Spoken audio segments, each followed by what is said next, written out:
Folks, it's Spoilerin time. This is where the host of Cordkillers, that would be myself and Brian Brushwood, take some time to take all that hard work we do figuring out how to watch things and talk about the things we've been watching. This week, we're going to talk about Firefly, war stories, and the season finale of Rick and Morty. I'm Tom Merritt. Brian, how you doing? I'm good. And before everyone's thinking it, they're like, I see only 20-something minutes in my podcast feed. Why is this a short episode? Because it's the calm before the storm, people. We could take, if you want, I could take 15 minutes to talk about the Vietnam War. But you know who does that better? I will take 15 minutes to describe Star Trek Discovery to Brian. Yes, but there's a good chance both of us will watch each other's respective programs and that you'll be swimming in commentary. But in the meantime, our service level agreement to you is always that this is our minimum. We will have one show that we're currently watching and one show from the library, in this case Firefly, and we'll try to do more. So we are definitely fulfilling our fiduciary obligation. Tom, you sound defensive, and you're completely forgetting the fact that they're about to hear us talk about the winter movie draft. I thought you sound defensive.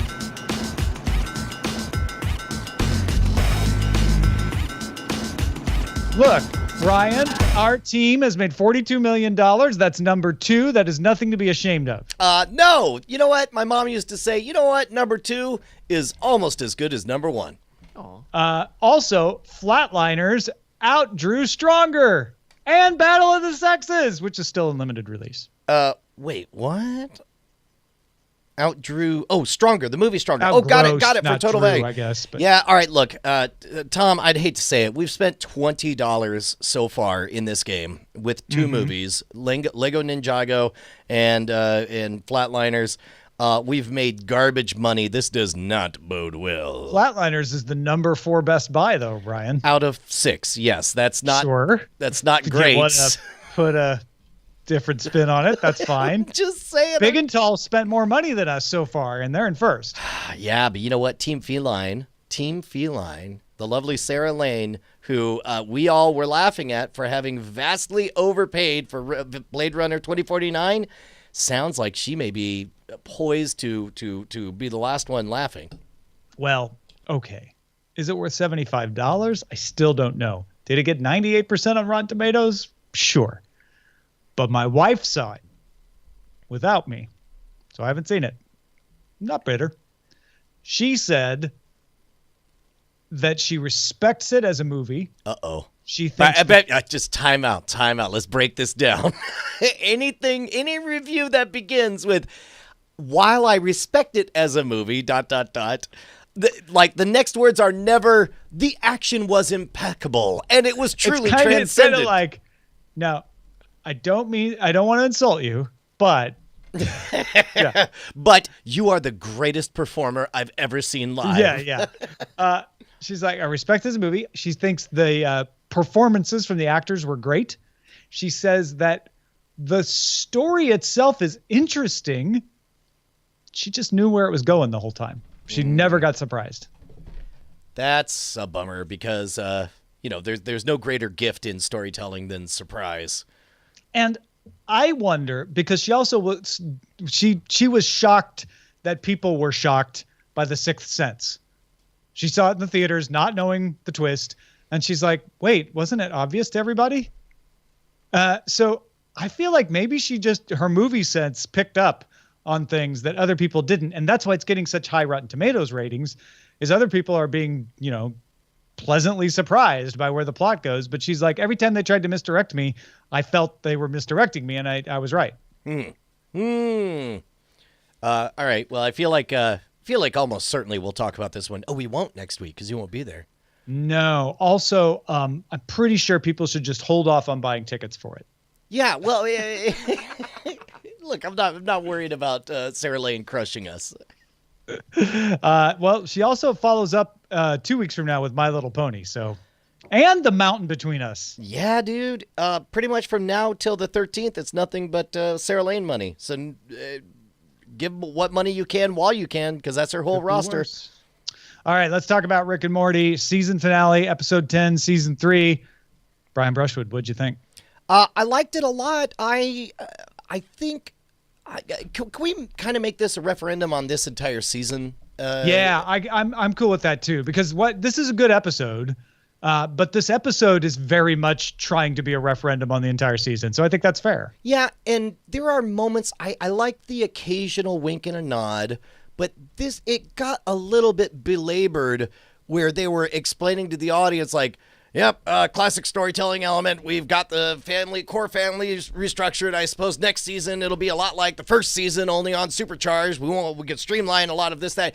It got a little bit tedious to me, and I think that's an okay way for me to describe this whole season. As I was telling Andrew Main earlier, on the whole, the complete aggregate value of artistic merit of this season is less than season 2, possibly less than season 1 for me. But it's highly heterogeneous, lots of peaks and valleys. And when it is good, it is the best it's ever been. You could take 3 episodes from this season and place them in the top 5 of all Rick and Morty episodes, probably forever, full stop, right?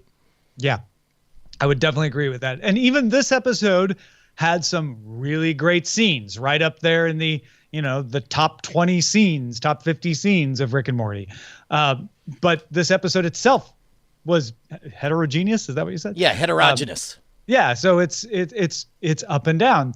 The misdirection, not even misdirection, because I knew exactly what he was doing, but it was still fun, where it's like, we're going to have a presidential adventure, but it's not going to go where you expect.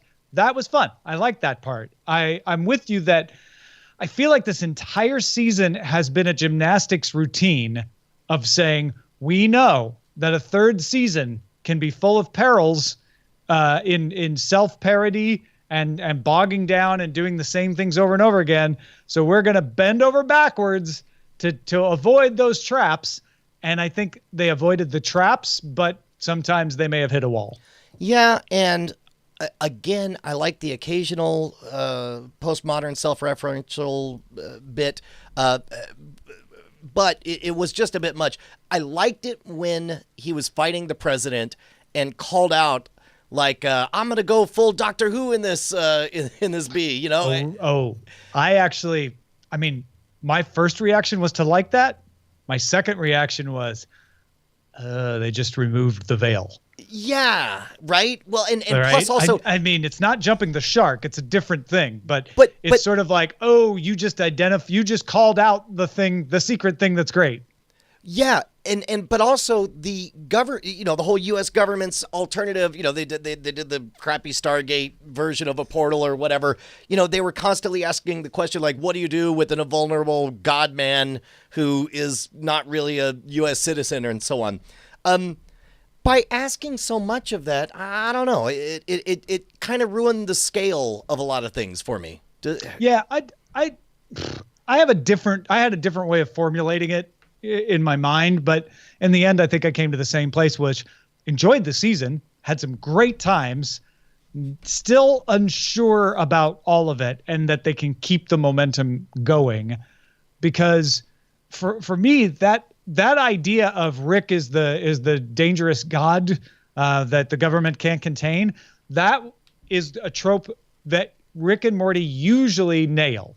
They usually take tropes and they twist them, and I go, that's a brilliant way to approach that. This one didn't do that for me. That particular trope didn't work. I'm like, I don't really buy that he's that dangerous. I don't think in this case they are out Doctor Whoing Doctor Who. Yeah, you know what it felt like? It felt like watching two people play a video game where both were in God mode, and I didn't care who won. It didn't matter. There was no stakes.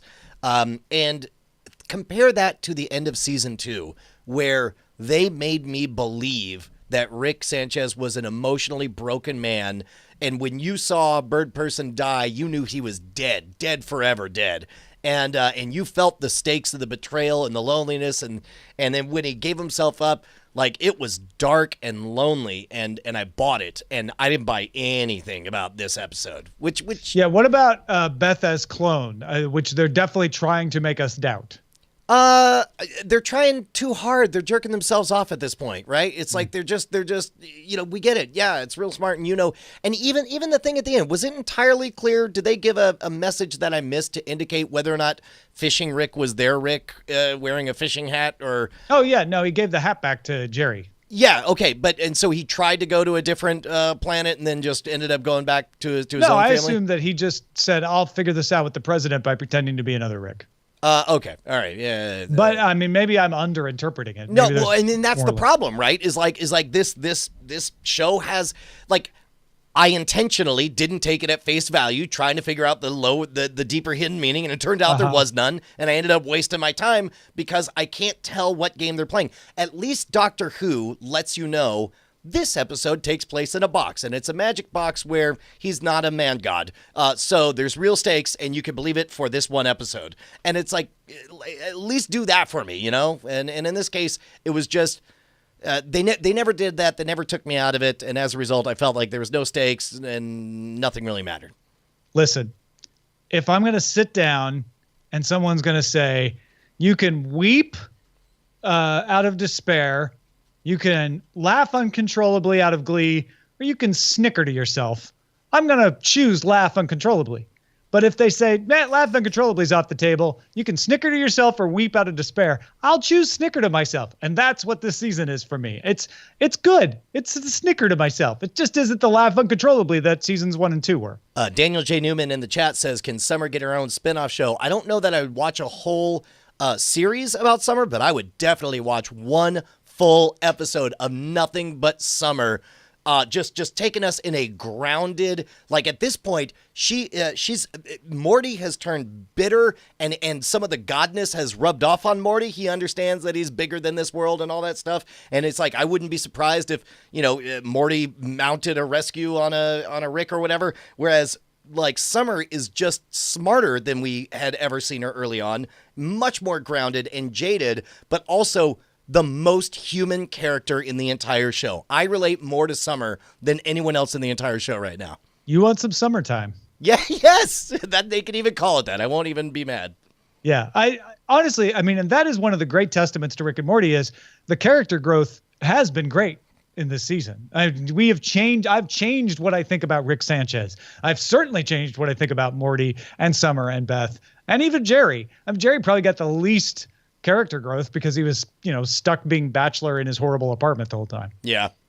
But also behind the scenes, if you have kept up with the lives of some of the people involved in making the show, an awful lot made sense. The Pickle Rick episode that was half about the therapist and how therapy works and the things therapist says. That certainly tracks when Dan Harmon was going to therapy for a long time and the divorce and a lot of aspects make sense in the behind the scenes context, and hopefully we'll be glad season 3 exists to give more texture to everything that happens beyond this. Yeah. All right, let's go to Firefly, the episode War Stories. The only thing that bugs me about this episode every time I watch it is the whininess of Wash. He's a little whinier than I think Wash should be. And he needs to be to move this plot along. And that's fine. But it always just gets on my nerves. Like, really, why is Wash being such a whiny person? So on the one hand, it's very unwashed for him to be so whiny. He's normally very stoic and always has a one-liner for everything. But on the other hand, he's got a legit point. Dude's married and she's got 2 husbands. And I believe that. And it is a classic work husband relationship thing that pulled from real life, right? Like lots of couples have this situation where someone's very close to a member of the same preference section at work. And they're like, well, gee, I wonder, is that, do they like them because it's work or is it beyond work? And so that's fair. I don't question the story premise, just a little bit of the way they had Wash bring up the issue. Yes. Well, and that was clumsy to get into the issue. And it was doubly clumsy to be like, oh, it's a stuck in the elevator episode. They have to work out their differences, the 2 of them. And then, I'm going to for a second, the elevator episode, though, I kind of love the idea that Mal is keeping Wash alive by carrying on the debate, by antagonizing while they're being him. tortured. That certainly is an innovative approach. Yeah, and that's a good moment. It's a good moment because it speaks to the goodness of both men, right? Because they both have an affection for Zoe, but Mal knows that he can handle more than Wash and does what it takes to keep him in the game. To be honest, the show got really good for me when it became a rescue operation, the last 20 minutes or so. And I have tried to get my 13-year-old daughter to watch Firefly unsuccessfully. She happened to be lingering outside of the office around the time that they were getting ready for the assault, and it's like suddenly you're seeing a preacher holding a gun, and that line about like, oh well, the Bible is very clear about killing, not so a little fuzzy on kneecaps, and you see everyone coming together, and Penny could kind of tell like, is this that Firefly show you're watching? And she just sort of floated, kind of half watching, walk away, come back, peeking in. So I don't know. Well, I'll try to watch it in front of her and see if I can seduce her into it. Yeah, that's interesting. Because that is, especially, it's interesting that caught her eye, because if you've spent time with the characters, that's a great moment because you're starting to see them all pull together. But maybe that shines through even if you're not that familiar with the characters. And then I always overplay Summer's bit in my head. I always get really excited when that part comes. I'm like, here's where Summer's like real internal training shows off. This is great. And it's 3 shots. And I'm always underwhelmed. And it's like an autonomic response. I can't do anything about it. I'm fully aware of it. And every time I get way too excited, and then she's like, boom, boom, boom, no power in the verse can stop me. And I'm like, oh, really? That's all it was? I've built it up as so much more in my head. And you remembered it the first time you saw it as a very powerful, surprising moment, because it is the most precise. It's the first hint that we get that this is a precision engineered instrument of war that is, and as, of course, the beginning of the episode starts off so playful with her and Kaylee running around chasing after apples and so on. I give this one, half. It's very. I give it a Rick and Morty season 3. It's not one of the best, but has some really, really good parts. It's heterogeneous. Yeah. It's got its ups and its downs. Absolutely.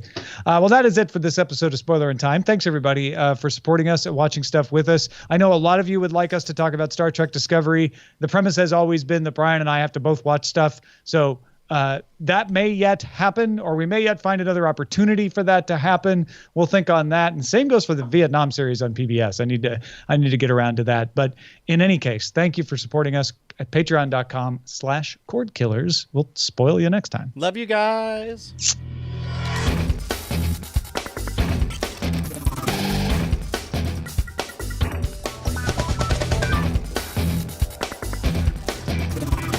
Diamond Club hopes you have enjoyed this program.